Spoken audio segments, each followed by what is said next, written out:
पानी डाल लो, मिला लो, बालों में उसको लिक्विड फॉर्म में उसको डाल लो और इससे, उंगलियों से नहीं, इससे, इस हथेली से लगा के केवल यूं यूं करना है, ज़्यादा घिसना नहीं है, ऐसे ऐसे ऐसे ऐसे करना है, बालों में ऐसे ऐसे कर लेना है। और ऐसे यदि आप बालों को धुलते हैं तो ना शैम्पू की ज़रूरत पड़ेगी ना कंडीशनर की, क्योंकि ये चीज़ें ही बालों को झड़ाती हैं। शैम्पू और केमिकल है ये। सबसे पहले हमें अपनी बॉडी को केमिकल से फ्री करना है, ना बाल झड़ने की समस्या होगी, ना बाल रूखेपन की। जो आजकल डैंड्रफ नाम की चीज़ आप सुनते हैं, डैंड्रफ, जिसको भी डैंड्रफ हो, आजकल लोग महंगी महंगी शैम्पू यूज करते हैं डैंड्रफ हटाने के लिए। एक दिन बेसन हल्दी जो हम बता रहे हैं इस तरह से बालों में लगाइए, आपका डैंड्रफ भी गायब होगा और बाल लंबे चलेंगे, ना झड़ने की समस्या। लेकिन अब आपको लोगों को ना ये सब करने में थोड़ा दिक्कत जाती है, कौन बेसन लाए, कौन हल्दी लाए, पूरी वॉशरूम ना हल्दी हल्दी हो जाती है। बेसन गंदी नहीं होती, साफ कर लो साफ, लेकिन आप जो इसमें हजारों का खर्चा करते हैं दवाई दारू में, वो बचेगा। आप अपने चेहरे पे मैं हल्दी, बेसन और कभी कभी मुल्तानी मिट्टी, हल्दी बेसन सबसे बेस्ट है चेहरे पे। कोई वो चेहरे पे कौन सा क्या लगाते हैं, साबुन लगाते हैं और क्या लगाते हैं, स्क्रब, फेस वॉश। कोई फेस वॉश की जरूरत नहीं है। हल्दी बेसन से इतना बढ़िया चेहरा साफ होता है, बाल साफ, पूरी बॉडी। मैं साबुन ना के बराबर लगाता हूं, कभी 2-4 महीने में नहीं लगाता, ना के बराबर आप मान लीजिए, ये समझ लीजिए लगाता ही नहीं हूं, है ना। हल्दी बेसन, और हमारे यहां गौमूत्र और गोबर। आपको पता है गोबर से जब अभी भगवान नारायण की प्रतिष्ठा हुई, लोग हंसते हैं, लोग मजाक उड़ाते हैं, हमारे सनातन धर्म में ये विडंबना है। अभी भगवान नारायण की यहाँ पर प्रतिष्ठा हुई तो प्रतिष्ठा में भगवान नारायण को, माता लक्ष्मी को गोबर से स्नान कराया गया। ये विधान है प्रतिष्ठा में। जब भी आपके घर कभी प्रतिष्ठा होगी, बड़ी प्रतिष्ठा, तो उसमें गोबर से स्नान कराने का विधान है, गौमूत्र से स्नान कराने का विधान भगवान को है। तो हम इंसानों की तो छोड़ दीजिए। गुरुजी, कभी कभी महीने में एक बार गोबर से नहाया करो। गुरुजी, मेरी माता और मेरी बड़ी माता आपकी परम भक्त हैं, आपके सत्संग को बराबर सुनती हैं और आपके बालों की विशेष तारीफ करती हैं। इसीलिए उन्होंने कहा था जब जाना तो जरूर प्रश्न करना। मैं जौनपुर जिले की विधानसभा बदलापुर के कवेली गांव से आया हूं और मेरी माता जी आपसे मिलना चाहती, मैं अगली बार उनको लेके आऊंगा। बिल्कुल ले आइएगा। तो मैया को बताना कैसे बाल धुलते हैं। धन्यवाद। चरण स्पर्श गुरुजी। जी राधे राधे गुरुजी। जी गुरुजी, मैं यूपी पुलिस में हेड कांस्टेबल के पद पे हूँ और कभी कभी मैं जानता हूँ कि ये चीज़ गलत हो रही है और फिर भी निर्णय नहीं ले पाता हूँ, जिससे पिछले कुछ ऐसी चीज़ें हुई हैं जिनको मैं कभी कभी सोचता हूँ कि ये गलत हुआ है और अब सुधारा नहीं जा सकता। तो भविष्य में मैं क्या करूँ कि मैं जानता हूँ कि ये सही है तो मौके पे बोलूँ या उनके लिए कुछ अच्छा करूँ। क्या पेशा है आपका? क्या? मैं यूपी पुलिस में हूँ, स्पेशल सेल में। पुलिस में है जी। ऐसा है कि आप ना सदा अच्छे सच्चे राह पर चलिए, गलत को गलत कहिए और सही को सही कहिए, परवाह मत करिए। देखो, नौकरी हमारा पेशा है जी, हमारा धर्म उससे बड़ा है। हमारा धर्म है सत्य। हम पुलिस में हैं, हम नौकरी करते हैं, इसका मतलब ये नहीं कि हम झूठ पर चलेंगे, गलत करेंगे, गलत को बर्दाश्त करेंगे। सच बोलकर भी आप जीवन जी सकते हैं। माना कि सच बोल करके आप सबको अच्छे नहीं लगेंगे, लेकिन आप भगवान को बहुत अच्छे लगेंगे। नेकी पर चलिए। जी गुरुजी, लेकिन मैं ये जानना चाह रहा हूँ कि मुझे पता होता है कि ये चीज़ गलत है और जहाँ मुझे बोलना होता है वहाँ तक तो मुझे पता है कि यहाँ बोलना चाहिए, और जब लास्ट मोमेंट आता है तो मैं वहाँ नहीं बोल पाता हूँ, जबकि मेरे बोलने से वो चीज़ कुछ हद तक सुधारी भी जा सकती है। बोलो ना, तो सच की आवाज़ उठाओ। तो गुरुजी वो अंदर से पता नहीं क्या हो जाता है, लास्ट टाइम मैं विचलित हो जाता हूँ और चाहता खूब हूँ कि मैं किसी के साथ गलत ना करूँ, कभी कोई किसी प्रकार ऐसा है कि जब द्रौपदी की साड़ी उतर रही थी तब भीष्म पितामह चाह रहे थे कि मैं बचाऊं, पर बचा नहीं पाए। तो आप भीष्म पितामह ना बनिए। तो गुरुजी क्या करना चाहिए इसके लिए? चाहता तो मैं बहुत कुछ हूँ लेकिन हो नहीं पाता है। जैसे कृष्ण आए और द्रौपदी की रक्षा किए, ऐसे आप भी आपके कह देने से यदि धर्म की रक्षा हो रही है, भ्रष्टाचार रुक रहा है, तो आप रोको ना। आप खुद क्यों भ्रष्ट होना कि सब भ्रष्ट हैं तो हम भी भ्रष्ट हो जाए? नहीं, हम ईमानदारी से अपने जीवन को यापन करें और गलत ना करें। जी गुरु जी, कोशिश तो यही है कि जब तक मैं रहूंगा सेवा में तब तक ना तो करूंगा ना होने दूंगा। हाँ, यही सिद्धांत और सही बाकी सेवा के लिए भर्ती हुआ हूं तो सेवा तो करूंगा ही। सेवा करिए। जी आपको सरकार इतना देती है कि आपकी दाल रोटी चल जाए। जी। धन्ना सेठ बनने की ना, ज्यादा पैसा कमाने की ज्यादा इच्छा ना रखिएगा। पुलिस वालों की लाइन का बोल रहा हूँ जी। आप देखिएगा, अधिकांश पुलिस वालों का परिवार सुखी नहीं होता। अधिकांश देख लीजिएगा। क्यों? क्योंकि उनके पास जो पैसा जाता है कोई खुशी से थोड़ी देता है। जबरदस्ती भ्रष्टाचार कर करके वो दूसरों का, आदमी 10 रुपया देता है तो 100 बद्दुआएं देता है। 100 रुपये यदि पुलिस वाले को किसी ने दे दिया तो 200 बद्दुआएं साथ में देता है। वो पैसा उसे फलीभूत होता नहीं है, लेकिन लालच जाता नहीं आदमी का। पुलिस वालों को भी पता है ये कि मैं गलत कर रहा हूं, फिर भी वो जल्दी पैसे वाले धन्ना सेठ बनने के चक्कर में गलत काम करते हैं और अपने बच्चों का भविष्य बिगाड़ते हैं, क्योंकि ईश्वर तो सब देख ही रहे हैं। इसलिए भैया आप ईमानदारी से चलिए। तो गुरुजी में उसके लिए क्या करना पड़ेगा, यही तो मैं जानना चाह रहा हूँ। क्या तो करना पड़ेगा? आपको है। ईमानदार बनना पड़ेगा। नहीं, ईमानदार मैं हूँ, मैं जानता आपको हूँ। आवाज उठानी पड़ेगी। तो कैसे गुरुजी? कैसे? जी भाई जैसे अभी बोल रहे हो वैसे वहां बोलना। लेकिन यहाँ तो आपके सामने बोल सकते हैं। अच्छा गुरुजी, आप पुलिस वालों के लिए कोई एक स्पेशल संदेश देना चाहें जिससे कि सुधार हो, या कुछ अपेक्षाएं जो कमियां लगती हैं आपको पुलिस के अंदर? जी, पुलिस वाले देखो 24 घंटे तैनात रहते हैं देश की सेवा में। काम तो पुलिस वालों के बिना होना नहीं है किसी का। देश नहीं चलेगा पुलिस के बिना। पुलिस एक व्यवस्था है, होनी चाहिए, पर हर पुलिस वाले को अपने देश के प्रति ईमानदार होना चाहिए और सामने वाले से एक भी रुपए की बेईमानी ना करे। वो भ्रष्टाचार मुक्त पुलिस होनी चाहिए, भ्रष्टाचार मुक्त। आज ना समाज की एक स्थिति बता रहा हूं, पुलिस वालों को देखते ही आदमी डर जाता है। डर क्या जाता है कि भाई यदि पुलिस वाले ने गाड़ी को रोका तो उसे सारे कागज होने पर भी उसे लगता है कि इसे तो देना ही पड़ेगा, और ऐसा होता भी है। सब कुछ है, कागज कार्यवाही पूरी, फिर भी वो कुछ ना कुछ करके लेता ही है। तो ये बहुत बेईमानी से उसके बच्चे सुखी नहीं है, फिर भी वो ले रहा है।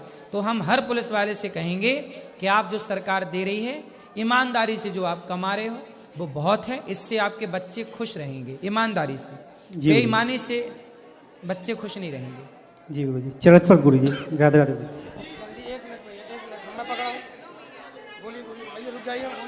गुरुजी राधे राधे। हाँ जी। गुरुजी राधे राधे। हाँ जी। गुरुजी मैं किसी के साथ भलाई करती हूँ ना, हमेशा मेरे को बुराई मिलती हर काम में। किसने बुरा किया आपका बताओ? बस ऐसे कोई भी हो इंसान। नहीं, नाम बताओ। नाम नहीं कि नहीं, नाम बताओ, हम उसको अभी ठीक करवाते हैं। कोई किसको भी कोई भलाई कर, किसी की कोई भी काम में भलाई कर, सेवा करते मेरे कोई मतलब कोई अच्छा नहीं समझता मेरे भाई। नहीं, कोई अच्छा नहीं समझता आपका भाई अच्छा नहीं समझता? नहीं भाई, नहीं कोई भी हो, मतलब अपनी कोई आपने किसके साथ भला किया बताओ? सबके अपनी फैमिली के साथ, बच्चों के साथ। अभी मेरी औलाद मेरी नहीं रही, शादी के बाद तो बिल्कुल बदल गई। शादी के बाद तो बदल ही जाती है औलाद। नहीं गुरुजी, सारे एक जैसे इंसान नहीं होते। 99% तो बच्चे बदल ही रहे हैं। गुरुजी मेरे हार्ट की सर्जरी, तभी परेशान से कोई बात, कोई मेरे को कहते टेंशन सी रहती तो मेरे को रोना। आपके बच्चे आपसे बात नहीं करते हैं? अब कम करता है बेटा मेरा, शादी के बाद बहुत कम। माँ कह रही है कि मैंने बच्चे के साथ अच्छा किया। बात सही है कि माँ बच्चे के साथ अच्छा ही करती है, लेकिन बच्चे पत्नी पा करके बच्चा फिर भी माँ अच्छा सोचती है बच्चे हाँ, के बारे बिल्कुल हर माँ सोचती है, कभी कोई माँ बुरा सोच ही नहीं सकती। लेकिन फिर भी बच्चे अपनी माँ को ना टाइम देते, ना रोटी देते, ना समय से बात करते। मैं यही तो कथा में समझाता हूँ कि भाई माँ के साथ 10 मिनट बैठ लिया करो, हाल चाल पूछ लिया करो। मैंने किसी का सबका भला किया, पर मेरे को कोई भी नहीं समझता। कोई बात नहीं भैया, भगवान आपको समझ रहे हैं, आप खुश रहिए। और आपको ना बेटों से मन हटा लेना चाहिए, सबसे मन हटा लेना चाहिए, और बस भगवान में मन लगा देना चाहिए। अच्छा ये बताओ गुरुजी, मैं बीमार रहती हूँ, हटे मेरे को कोई, मेरे पति देव बहुत, उन्होंने बहुत से मेरी सेवा करी। मेरे पति देव ने बहुत, अब भी करते हैं, मेरी बहुत अच्छे हैं। इसलिए पति को अच्छा दे दिए भगवान ने। कोई एक अच्छा है तो एक बुरा है, कोई बात नहीं। अच्छा ये बताओ, भगवान ने आपके साथ अच्छा किया कि बुरा किया? बहुत अच्छा किया मेरे साथ। क्या अच्छा किया भगवान ने? मेरे को मेरे शरीर अपने अपने लायक बना दिया। भगवान ने आपको इतना अच्छा पति दिया, हाँ जी। आंखें दी देखने को, चलने को, पाँव दिए, सुंदर शरीर दिया। हार्ट की सर्जरी हुई है मेरी 2 बार मेरी। हाँ। मेरे पति देव की भी। फिर भी भगवान ने देखो आपके प्राणों की रक्षा की। बहुत अच्छा तो किया इसलिए आपके साथ भगवान अच्छा कर रहे हैं, तो आप भी उन्हें याद करो और आप भगवान के साथ अच्छा करो, दुनिया के चक्कर में ना पड़ो। जय श्री राधे राधे। एक माइक दे। बोलो बोलो। राधे राधे गुरुजी, आपके चरणों में मेरा प्रणाम। आपका आशीर्वाद चाहिए मुझे। खुश रहिए, खुश रहिए। मेरा प्रश्न है आपसे बोलो। कि जैसे घर में तुलसी का पौधा अगर सूख जाए और उसकी लकड़ी का क्या यूज कर सकते हैं? लकड़ी को रख सकते हैं घर पे, और तो उसकी तुलसी की माला बनवा सकते हैं किसी को बनाने वाले को देकर, या फिर किसी के मृत्यु हो जाने पर जब घर से कभी भी आप घर से जाया करें किसी की अंत्येष्टि में, तो अपने घर से तुलसी जरूर लेके जाया करें, लकड़ी सूखी यदि है तो, और उसकी चिता पे डाला करें। मरने वाले की चिता पे यदि तुलसी की लकड़ी का एक कण भी चला गया तो पुराणों में लिखा है कि तुलसी के स्पर्श से वह चिता में जलने वाला प्राणी सदगति को प्राप्त कर लेता। ये तुलसी की महिमा है। गुरुजी, मैंने ये चीज सुनी है कि तुलसी की जो लकड़ी होती है उसमें बाती लगा के अगर ठाकुर जी के आगे दीपक करें तो वो भी बहुत अच्छा होता है। ठीक है, शुभ होता है, कर सकते हैं। बिल्कुल कर तुलसी की लकड़ी से हवन भी कर सकते हैं। हाँ, कर सकते हैं। गुरुजी, मेरा एक प्रश्न और है आपसे कि मेरा मन बहुत श्री जी में बहुत लगता है मेरा मन, तो मुझे श्री जी की लाडली की कृपा चाहिए बस। तो कृपा हो तो गई, बुला तो लिया धाम में, यही तो कृपा है। नहीं, मतलब ऐसी कृपा चाहिए कि मतलब हमेशा के लिए ब्रज में ही रह जाऊं मैं। अच्छा, शादी हो गई? नहीं, तो शादी नहीं हुई है। तो शादी कर लो। हाँ गुरुजी, शादी कर लो। हाँ। और शादी करने के बाद पति से कहना कि चलो अब ब्रज में रहते हैं। अच्छा, ऐसा है। राधा रानी जो कहें, जो कराएं, वो उनकी इच्छा है। गुरुजी, मेरे घर में ना बहुत कंडीशन खराब है। ठीक होगी, बिहार जी सब ठीक जैसे करेंगे। कि मतलब बहुत गलत काम बहुत हुए हैं। क्या? जैसे मेरे घर में ना मेरी मासी ने, मेरे मामा ने सुसाइड कर लिया। तो मासी मामा ने मिलकर कर लिया? नहीं नहीं, मतलब पहले मामा ने सुसाइड कर लिया, फिर मासी ने सुसाइड कर लिया। तो ऐसा क्यों? तो क्यों कर लिए तो आप बताओ कि मामा ने काहे आत्महत्या कर ली? क्या मामा ने मतलब थोड़े से शादी के उद्देश्य से थोड़ा पीड़ित थे, पत्नी से? वाइफ, हाँ, तो उसकी वजह से, और मासी अपने हस्बैंड से, इसीलिए उन्होंने सुसाइड। एक पत्नी के चक्कर में मर गए, एक पति के चक्कर में। और गुरुजी, मेरी मासी आपकी बहुत बड़ी भक्त है थी, मतलब वो आ भी चुकी हैं, आपसे मिल भी चुकी हैं। उनका बहुत मन था कि आपके आश्रम में आए, 7 दिन कथा का श्रवण पान तो एक बार आत्महत्या करने के पहले हमारे पास आना चाहिए लोगों को, हम समझाएंगे कि भाई। थी वो आपके पास आई नहीं थी, तो बात नहीं की होगी बात, ना इस विषय में, पारिवारिक विषय में क्या चल रहा, बात नहीं की होगी उन्होंने। हाँ। भाई बात करते तो हम कंफ्यूजन मिटाते उनकी और ठीक करते रिश्तों को। जी जी, बात कर लेना चाहिए मरने के पहले। तो गुरुजी कोई उपाय बता दीजिए। अब तो चले गए, अब कहा जिंदा का उपाय नहीं है। घर में मतलब कंडीशन ठीक हो जाए। अच्छा, कंडीशन तो ठीक हो ही जाएगी। काम करो, जल्दी से शादी ब्याह कर लो, कंडीशन मस्त। हाँ ठीक है गुरुजी, राधे राधे राधे। चलो वहाँ दादाजी को देना को। बैठो प्रभु, बैठो।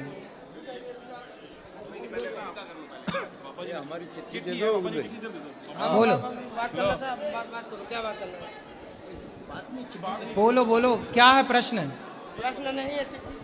गुरुजी राधे राधे, आपके चरणों में प्रणाम। गुरुजी, मैं आपसे 1 महीने के अंदर दूसरी बारी आया हूँ, और आया भी राजस्थान के श्री गंगानगर जिले से हूँ। मेरा क्या है, मेरा कोई फ्रेंड है। मेरा क्या है गुरुजी, मेरा कोई दोस्त है, उन्होंने मिलकर 3 जनों ने खिलौनों का काम किया है। सही है। और गुरुजी, उनका व्यापार बिल्कुल भी नहीं चल पा रहा जितना उन्होंने इन्वेस्ट कर दिया है। कितना इन्वेस्ट किया? गुरुजी उन्होंने इन्वेस्ट कोई 1.5 करोड़ के आसपास इन्होंने इन्वेस्ट कर दिया है। 1.5 करोड़ के खिलौने लाके घर में रख लिए? हाँ जी गुरुजी, अब वो खुद खिलौना बन के रह गया है। अरे बुद्धू है, व्यापार ऐसे नहीं किया जाता कि 1.5 करोड़ का सामान ला के रख लो। व्यापार ऐसे किया जाता है कि 1 लाख का लाओ, 1 लाख का बिक जाए तो उसके प्रॉफिट के साथ 1.5 लाख का ले आओ, 1.5 लाख का बिक जाए तो 3 लाख का ले आओ, 3 लाख का बिक जाए तो 4 लाख का। गुरुजी उसको नॉलेज नहीं थी, वो किसी की मान लो विनाश काले विपरीत बुद्धि। तो कौन कौन से खिलौने ले आया? गुरुजी सारे ही खिलौने हैं उसके पास, जो मर्जी खिलौना मांग लो। तो फिर बेचे, जो आए हैं बेचेंगे तो कुछ तो बिकेंगे। दुकान पकड़े बढ़िया सी। दुकान तो गुरुजी है हमारे खुद के वहीं पर ही करके आसपास। तो फिर काहे नहीं बिक रहे हैं? क्या पता गुरुजी, वही इसी के लिए तो वो कहता बस गुरुजी को एक एप्लीकेशन दे देना, क्या पता कोई वहीं से ही चलो भगवान कृपा करेंगे। पर ऐसा है ना, जहाँ बच्चे जाते हो, बच्चे के आसपास खिलौने, उस बच्चे जाते हैं ना तो वो खिलौने लेते हैं, बड़े जाते हैं ना तो वो खिलौने लेते हैं। नहीं ऐसे कैसे आपके यहाँ के बच्चे खिलौने नहीं लेते? क्या पता गुरुजी क्यों नहीं लेते।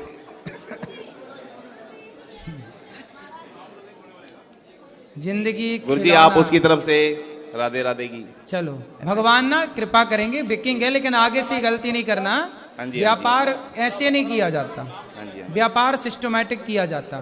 ठीक है गुरुजी, राधे राधे। राधे राधे गुरुजी जी, आपके श्री चरणों में कोटि कोटि प्रणाम हैं। गुरुजी मैंने आपसे ये प्रश्न किया था पहली बार, जैसे कि कोई व्यक्ति घर में कुंवारा होता है, वो शादी से पहले मर जाता है, फिर उसके बाद में वो कुछ समय के बाद में शरीर में आने लग जाता है। उसको हमारे मतलब राजस्थान से आया हूँ मैं, करौली डिस्ट्रिक्ट, गांव नादौद तहसील से।